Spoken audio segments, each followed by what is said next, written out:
सभी को मेरा नमस्कार। आईयूसी के प्रोजेक्ट प्रिंट का प्रतिरोध बनाम प्रतिबंध का नियंत्रण औपनिवेशिक उत्तर भारत में प्रतिबंधित हिंदी उर्दू लेखन का सांस्कृतिक इतिहास 1850 से 1947 के अंतर्गत हिंदी विभाग हैदराबाद विश्वविद्यालय CSDC की संयुक्त शोध परियोजना द्वारा आयोजित अंतर्राष्ट्रीय गोष्ठी के छठे सत्र में मैं आपका स्वागत करती हूँ। और तो सबसे पहले सुमन कुमारी, ये इतिहास विभाग हैदराबाद विश्वविद्यालय की शोधार्थी हैं और इनका विषय रहेगा 20वीं सदी के प्रतिबंधित साहित्य में कैथरीन मेयो की मदर इंडिया और बंगाल के बुद्धिजीवी वर्ग की प्रतिक्रिया।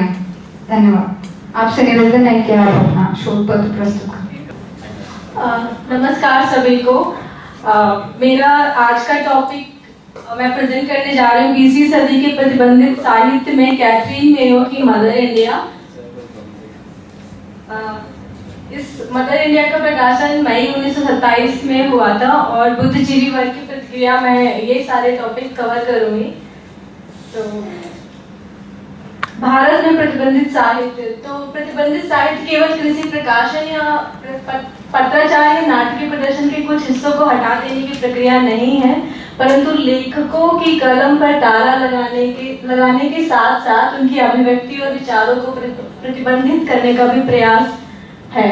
प्रतिबंधित साहित्य का महत्व इसलिए अधिक है क्योंकि अपने समय में प्रतिबंधित होने के कारण उस समय के देश से जुड़े लगभग हर मसलों पर स्पष्ट रूप से चर्चा करता है। इस साहित्य में न केवल गुलामी से निजात पाने की जद्दोजहद दिखाई पड़ती है, बल्कि किसान, मजदूर, स्त्री एवं दलित जैसे अंतिम छोर पर खड़े बिंदुओं के विषय में भी भरपूर रुचि दिखाई पड़ती है। यहाँ तक कि विदेशों में गुलामों से भी बदतर जीवन जीने वाले प्रवासी मजदूरों की स्त्रियां भी प्रतिबंधित साहित्य से अछूती नहीं रही है। प्रतिबंधित साहित्य धर्म और राजनीति दोनों की आलोचना करने की हिम्मत रखता है और लोगों के जहन में बसकर उस पुरानी व्यवस्था को सुधारने का प्रयास भी करता है।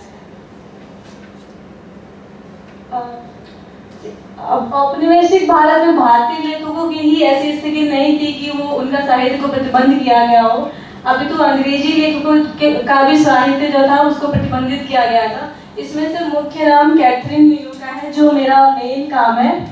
उन्होंने मदर इंडिया लिखी थी 1927 में, मई 1927 में।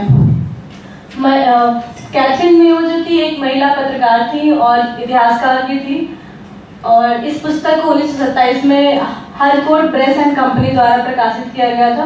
कुछ समय बाद यह पुस्तक अमेरिका और इंग्लैंड में बेस्टसेलर बन गई थी क्योंकि इसने बहुत ज़्यादा इंडिया की जो बेसिक कंडीशन थी उसको कवर किया था। महिलाओं की कंडीशन, इवन दलित्स के बारे में इस पत्रिका ने ज़्यादा कवर किया। तो ये जो सच्चाई थी ये विश्व के सामने आ रही थी। तो शायद ये लोग चाहते थे कि इंडिया के जो राष्ट्रवादी थे उस पर बहुत उन लोगों को आपत्ति भी हुई। कैथरीन मेयो ने पुस्तक के लेखन के दौरान 3 महीने भारत में गुजारे और बेसिकली वो कलकत्ता भी गए और वेस्टर्न इंडिया को कवर किया। उन्होंने मद्रास भी गई। वो भारतीय साक्षात्कारों और स्वास्थ्य और अर्थशास्त्रों पर सरकारी रिपोर्ट के आधार पे उन्होंने ये साक्ष्य लिखे थे। बाद में वो इस निष्कर्ष से पहुंची, उनका एक ही वर्ड था जिसकी वजह से इस पुस्तक को बैन किया गया था कि भारतीय शासन के योग्य नहीं है, इससे अच्छा है तो ब्रिटिश शासन ही उनके ऊपर रूल करे। तो मेयो ने देखा कि भारत में महिलाओं द्वारा विभिन्न प्रकार के कार्यों पर ध्यान केंद्रित हो रहा था, इसलिए उन्होंने और ज़्यादा महिलाओं की कंडीशन को कवर किया। तो मेयो के बारे में, मेयो का जन्म पेंसिल्वेनिया के रिजवे में हुआ था और स्नातक की पढ़ाई उन्होंने ओसवर्ल्ड गैरिसन विलार्ड की मदद से न्यूयॉर्क इवनिंग पोस्ट में शोधकर्ता और इतिहासकार के रूप में काम किया था। और विलार्ड के प्रभाव के तहत मेयो एक सामाजिक सुधारक बन गई थी। बाद में वो मैफ्लावर सोसाइटी में शामिल हुई। उन्होंने डॉटर्स ऑफ अमेरिकन रेवोल्यूशन में भी पार्टिसिपेट किया। देन मेयो को इंडिया भेजा गया जहाँ पे ब्रिटिश शासन के कह सकते हैं कि ब्रिटिश शासन जो वहाँ से रूल कर रहा था इंडिया पे, उन्होंने मेयो को बोला कि आप इंडिया जाओ और इंडिया की कंडीशन हमको बताओ। तो इस पुस्तक के कारण पूरे भारत में जब इंडिया में आई वो पुस्तक बाहर निकाली उन्होंने, तो इस पुस्तक के कारण पूरे भारत में स्वराज्यवादियों के बीच असंतोष फैल गया। और इसी क्रम में अधिकांश आलोचकों का कहना था कि पुस्तक की रचना भारत को बदनाम करने के लिए की गई है। अपनी भारत यात्रा के बारे में मेयो ने बोला कि यह एकदम स्वतंत्र है और ऐसे व्यक्ति का यात्रा विवरण है जो इस देश को करीब से देखना चाहता था या देखना चाहता है। आलोचकों का दावा था कि मेयो के औपनिवेशिक सरकार के केंद्रीय खुफिया विभाग में सीधे संबंध थे, दोनों के बीच पत्र व्यवहार था। मीन्स जो आलोचक थे इंडिया में और फॉरेन में भी जो प्रवासी इंडियंस थे वो लिख रहे थे कि मेयो ने जानबूझ के किया है क्योंकि इनके जो खुफिया संबंध थे वो ब्रिटिश सरकार के साथ में थे। उन्होंने ही मेयो से भारतीय परंपराओं और सामाजिक स्थिति पर पुस्तक तैयार करने का आग्रह किया। ये सारे जो क्या बोल सकते हैं ब्लेम थे जो मेयो ने फेस किए। गांधी ने भी उनके बारे में बोला, गांधी जो उन दिनों देश की स्वाधीनता के लिए भारतीयों को एकजुट करने में लगे हुए थे ताकि उनको जवाब दिया जा सके। ये सारे जो पॉइंट्स मैंने लिखे हैं इसलिए मेंशन किया है क्योंकि औपनिवेशिक सरकार जो थी वो ब्रिटेन से रूल हो रही थी, तो वो लोग चाहते थे कि गांधी को जवाब दिया जा सके क्योंकि गांधी जो थे वो राष्ट्रवादी और नेशनल मूवमेंट को लीड कर रहे थे। फिर 1927 में गांधी जी ने इस पुस्तक की समीक्षा लिखी जिसका शीर्षक था रेन इंस्पेक्टर रिपोर्ट। तो और इसका प्रकाशन उनकी पत्रिका यंग इंडिया में हुआ था और ये पत्रिका उन्होंने सितंबर 1927 में पब्लिश की थी। तो गांधी ने लिखा था कि मेरी नज़र में यह नाले इंस्पेक्टर की रिपोर्ट है जिसका उद्देश्य यह दिखाना है कि भारत में कितनी नालियां हैं और कितनी गंदगी भरी हुई है। इस किताब में उस गंदगी की बदबू का ही ग्राफिक विवरण है। अगर मिस मेयो यह स्वीकार करती हैं कि वे भारत की गंदगी देखने आई हैं तो हमें उनसे ज़्यादा शिकायत नहीं होती, किंतु हमें दुख है कि उन्होंने अपने गलत निष्कर्षों से हर क्षेत्र में भारत को गंदा चित्रित किया है। ये गांधी जी ने लिखा था अपनी यंग इंडिया में। फिर मदर इंडिया को कई बार संयुक्त राज्य अमेरिका और ब्रिटेन और भारत में पुनर्मुद्रित किया गया। इसे दर्जनों भाषाओं में अनुवादित भी किया गया और यह पांचों महाद्वीप लगभग हर प्रमुख प्रकाशन के द्वारा इसकी समीक्षा की गई। इसमें मुख्यतः तत्कालीन भारत की दशा को दिखाया गया था। कैथरीन ने यह पुस्तक भारत के सबसे निचले तबके और उन खेतिहर मजदूरों को समर्पित की जिन्होंने उनकी जान बचाई। मदर इंडिया स्वतंत्रता संग्राम में भाग लेने वाले लोगों के खिलाफ एक प्रतिकूल आक्रमण थी। बहरहाल समर्थन और विरोध से भरी इस पुस्तक में विरोध की मात्रा अधिक थी, जिसके परिणाम स्वरूप इसकी ख्याति इतनी बढ़ी कि इसकी आलोचना न केवल अंग्रेजी और हिंदी अपितु तमिल, बांग्ला, उर्दू आदि भाषा में की गई। मूल कृति के विरोध और समर्थन में लिखी गई महत्वपूर्ण पुस्तकों और पर्चों की 50 से अधिक कॉपियां पब्लिश हुई। मदर इंडिया के जवाब में जो मैंने लिस्ट बनाई है ये सारी पुस्तकें पब्लिश हुई। तो पहली चंद्रावती लखनपाल, पहली मैं नहीं बोल सकती क्योंकि बहुत सारी उसी टाइम पे बहुत सारे लोग लिख रहे थे। तो चंद्रावती लखनपाल ने भी मदर इंडिया का जवाब लिखा दिसंबर 1927 में। फिर हेनरी एचफील्ड जो मेयो के दोस्त थे, उन्होंने जब मेयो इंडिया आई तो उनके साथ इनके दोस्त भी आए हुए थे। तो ये आफ्टर मदर इंडिया मई 1929 ये मेयो के फेवर में लिखी गई थी कि मेयो ने जो बात कही है वो सच है। तो हीरालाल डॉक्टर इन्होंने ये जो बुक है ये गुजराती में है। ये मुझे थोड़ा गुजराती आती है तो मैंने इसका जो टाइटल है देखा मैंने, बदनाम हिंद अथवा मदर इंडिया नो जवाब। मार्च 1928 में ये पुस्तक लिखी गई। फिर चारुलता देवी थी the fair sex of India reply to Mother India 1928 में। फिर वर्ल्ड सिटीजन सिस्टर इंडिया 1927 में। वर्ल्ड सिटीजन सिस्टर इंडिया 2 बार लिखी गई। वर्ल्ड सिटीजन जो था उसके ऑथर मुझे पता नहीं चले, तो और वो बुक डेडिकेट है पूरे वर्ल्ड के सिटीजन्स को और ऑथर बेनाम थे। तो ये एम एडिथ क्रेसिथ कृस्के जो थे उन्होंने सिस्टर इंडिया 1930 में लिखी दूसरी बुक। फिर उसके बाद धन गोपाल मुखर्जी, ये प्रवासी थे, ये अमेरिका में रह रहे थे उस टाइम पे, इन्होंने ये किताब लिखी son of mother India answers. So इस किताब में जितने भी राष्ट्रवादी थे जो मेयो को जवाब दे रहे थे उनको सबको कवर किया गया था जनवरी 1928 में। फिर सी रंगरैया अय्यर, ये Father India reply to Mother India 1927 में इन्होंने लिखी। मनोरंजन झा की 1971 में किताब आई कैथरीन मेयो एंड इंडिया। फिर K Natarajan miss Mayo's mother India rejoinder दिसंबर 1927 में आई। मृणालिनी सिन्हा ने अभी रिसेंटली ये बुक ट्रांसलेट की है, मदर इंडिया 1998। फिर लाला लाजपत राय ने अनहैप्पी इंडिया लिखी 1928 में। रविन्द्रनाथ टैगोर ने what's India thinks of mother India. तो ये सारी किताबें जो थी मेयो के जवाब में आई।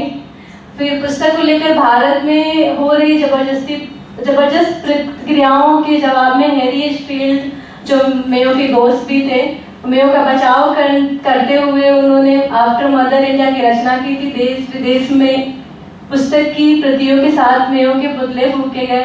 पुस्तक के प्रति भारतीयों की तीव्र नाराजगी को देखते हुए 1936 में तत्कालीन सरकार ने उसे भारत में लाने से पाबंदी लगा दी।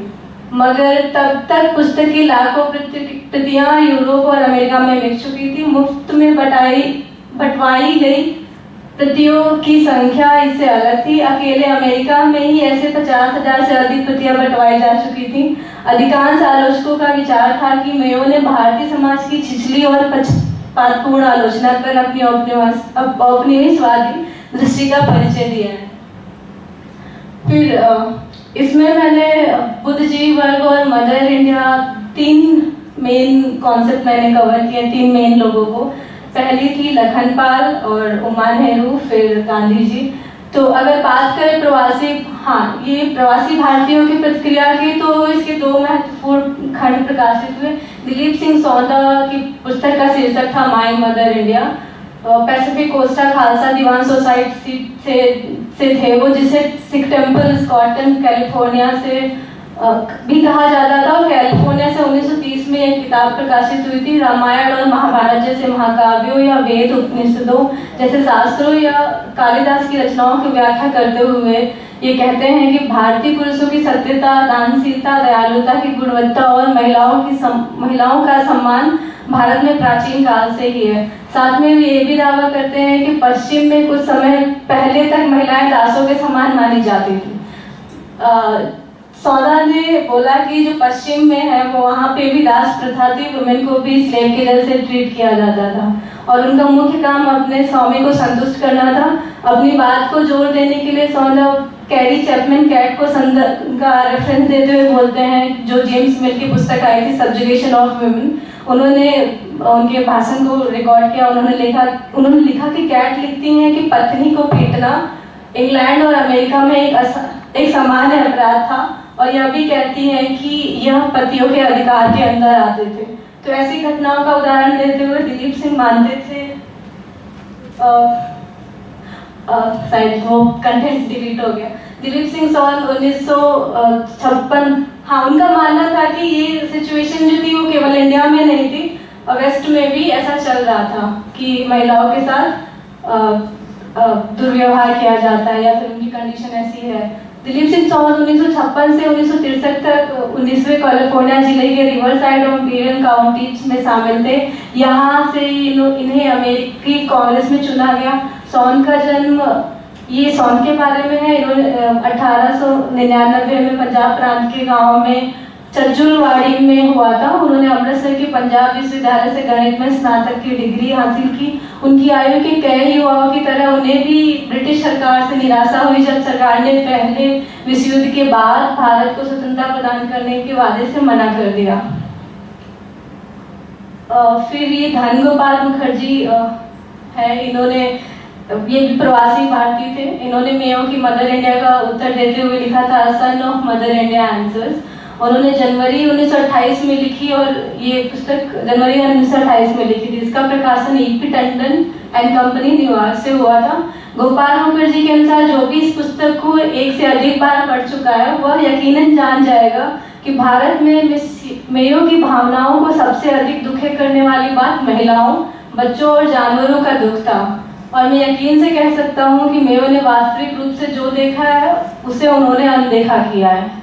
तो मुखर्जी का मानना था कि मेयो ने सच्चाई नहीं लिखी है, जो भी उन्होंने देखा है वो जो देख के उनको लिखना चाहिए वो नहीं लिखा, उन्होंने कुछ और लिखा है जो जिससे वो डिसएग्री थे। तो मुखर्जी ने ये पूरे अध्याय में ब्रिटिश, अमेरिकन और भारतीय बुद्धिजीवियों द्वारा मेयो का विरोध किया। अपनी पुस्तक के अंत में मेयो से नई किताब को उन्होंने रिक्वेस्ट की थी मेयो से कि आप एक फिर से किताब लिखो जो कि भारत के बारे में हो और पूरे साक्ष्यों के साथ, मिनसक तथ्यों और क्लिंटन नोट्स के साथ लिखने का अनुरोध किया उन्होंने। और उन्होंने नई किताब का ढांचा भी बताया मेयो को और कहा कि मेयो को भारतीय समुदाय के पुरुषों को सम्मान देना चाहिए, खासकर महिलाओं के साथ व्यवहार करते समय। इसके बाद भी भारतीय समाज के महत्वपूर्ण प्रश्न जैसे शिशु मृत्यु या फिर हिंदू विधवाओं का सामना किया जा सकता है। उन्होंने लिखा कि मुझे आशा है कि मिस मेयो मेरी सलाह पे गौर करेंगी और मेरे सुझाव पर आपत्ति नहीं करेंगी। अगर वह प्रति संस्करण पुराने हिंदी यहाँ पे इन्होंने बोला था कि अगर वो प्रति संस्करण सेम अगर पब्लिश करती हैं तो ये मतलब फिर से प्रॉब्लम क्रिएट कर सकता है इंडिया में। तो उन्होंने इसीलिए उसका ढांचा फिर से बना के दिया था कि आपको ऐसे किताब को फिर से निकालना चाहिए। ये था धन गोपाल मुखर्जी का व्यू पॉइंट। फिर पुराने हिंदी अनुवाद में उमा नेहरू को माना जाता है कि वो पहली, कमल भारती ने माना है कि वो पहली महिला थी जिन्होंने मेयो का मदर इंडिया का सबसे पहले अनुवाद किया था। लेकिन मैं अभी रिसेंटली चांद पत्रिका को पढ़ रही थी तो मुझे कुछ मिला जिसमें मुझे समझ में आया कि उमा नेहरू ने वो अनुवाद पहली बार नहीं किया था। वो अनुवाद गणेश चंद्र विद्यार्थी जो प्रताप के संपादक थे उन्होंने पहली बार किया था। हालांकि वो बुक जो थी मिली नहीं है, मैंने नेट पे सर्च किया, अब मुझे नहीं पता लाइब्रेरीज में है या नहीं। लेकिन जो कमल भारती का ये मानना है कि पहला अनुवाद उमा नेहरू ने किया है वो मुझे सही नहीं लगता है। मैं इस पर अगर देखूंगी तो मैं भी हो सकता है और कुछ इन्फॉर्मेशन मिले मुझे। तो उमा नेहरू ने 27 पृष्ठों की लंबी जब अपनी बुक ट्रांसलेट की उसमें 27 पृष्ठ की प्रस्तावना लिखी है और इन्होंने बोला है कि वही अनुवादक भी और लगभग 150 पृष्ठों में मदर इंडिया की लेखिका मिस मेयो से तो बात भी कही है उन्होंने। इन 150 पृष्ठों में मिस मेयो की जितनी भी भर्त्सना की जा सकती थी उन्होंने की और इसका प्रकाशन हिंदुस्तान प्रेस इलाहाबाद से हुआ। उमा नेहरू अपने अनुवाद में मेयो के बारे में लिखती है कि आज तक हमारे अंग्रेज राजनीतिज्ञों ने क्रूर भाव से इस भीषण राजनीति को ऐसे स्पष्ट और ऐसे भयंकर रूप में भारत के प्रति प्रकट नहीं किया जैसे मदर इंडिया की रचना और प्रकाशन द्वारा किया गया है। इस पुस्तक को अपना मुख्य पात्र बनाकर अंग्रेज राजनीतिज्ञ उसके द्वारा संसार को स्पष्ट बतलाते हैं। तो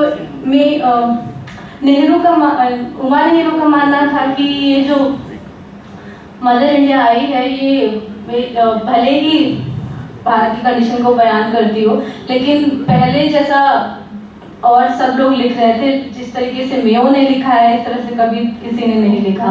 तो उनका मानना था कि भारत एक असभ्य, अशिक्षित, गंदा और अत्यंतहीन देश है। हमने 2 वर्ष तक निस्वार्थ और अचूक परिश्रम के साथ इसकी सेवा की है, इसे सभ्य बनाने का प्रयत्न किया है परंतु सब व्यर्थ हुआ। बुक के बाद उन्होंने बोला अब हम अपनी भूल को स्वीकार करते हैं। निसंदेह भारत पतित देश को विनाश से बचाकर हमें उस संसार के लिए भीषण खतरे का रूप दिया है परंतु हम अपनी भूल का प्रायश्चित करने को तैयार हैं। तो उमा नेहरू इस बात से एग्री थी कि कुछ प्रॉब्लम्स हैं इंडिया में जिनको हमें टैकल करना चाहिए और उनके लिए हमें और काम करना चाहिए। तो उन्होंने आगे लिखा कि आप भयभीत ना हो, लीग ऑफ नेशन को हस्तक्षेप की कोई आवश्यकता नहीं पड़ेगी। हम स्वयं अपनी नीति उसी प्रकार बदल लेने को तैयार हैं जैसे अमेरिका ने फिलीपींस में बदल दी थी। जैसे वो लोग प्रोग्रेसिव बने ऐसे ही हम भी अपना देश बना सकते हैं।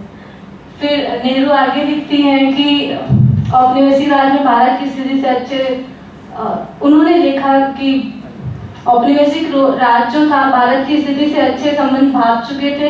उन्हें पता था कि जब भारत आजाद होगा तो भारतीय अपनी इस दयनीय स्थिति में अच्छा शासन नहीं कर सकते। इसी संदर्भ को मेयो ने अपनी पुस्तक में व्यक्त किया और माना कि भारतीय अभी इस लायक नहीं है कि स्वराज कर सके, इसलिए मेयो के अनुसार अंग्रेजी शासन ही भारत को अच्छे से चला सकता है। लेकिन अपने स्वतंत्रता आंदोलन में व्यस्त राष्ट्रवादियों की यह बात ना गवारा गुजरी और वे स्वतंत्र भारत के सपने को व्यक्त करने में अड़ियल रहे। इस बात को माना जा सकता है कि किसी देश के खिलाफ कोई बात किसी अन्य देश का व्यक्ति करे तो अनुचित हो सकता है, परंतु राष्ट्रवादियों का भारतीय सामाजिक व्यवस्था की सच्चाई से पीछे भागना उचित नहीं था। उस समय भारतीय राष्ट्रीय आंदोलन को मजबूत बनाने और देशभक्ति की विचारधारा को दृढ़ बनाने के लिए मेयो जैसे आलोचनात्मक टिप्पणियों का प्रतिबंधन करना जरूरी हो गया था। ये पॉइंट्स मैंने मेंशन किए थे। फिर मदर इंडिया के जवाब ये दूसरी पुस्तक आई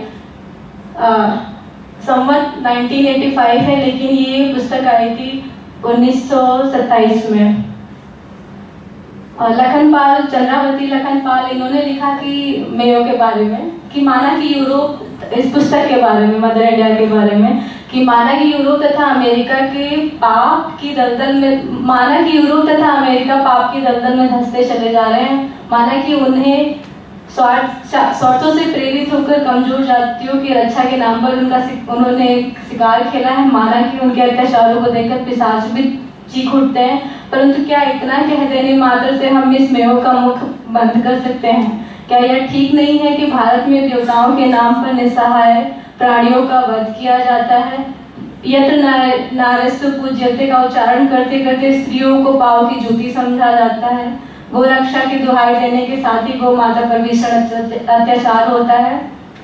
यदि यह ठीक है, और कौन कह सकता है कि यह ठीक नहीं है, तो जब तक इन बुराइयों को दूर नहीं किया जाता तब तक संसार अच्छा हो या बुरा हो, हमारी तरफ से मिस मेयो की पुस्तक को और पुस्तकों का असली जवाब नहीं है। क्या हिंदू जाति मिस मेयो के चैलेंज को स्वीकार करती है? यदि हाँ, तो मुझे अपनी आंखों के सामने नवे भारत का उसाकाल दिखाई दे रहा है। तो लखनपाल का मानना था कि ये जो हम किताबें लिख रहे हैं मेयो के अगेंस्ट में, ये उनको जवाब नहीं है। मेयो को जवाब हम तब दे सकते हैं जब हम खुद ही इन समस्याओं का सुधार कर सकते हैं भारत के अंदर ही।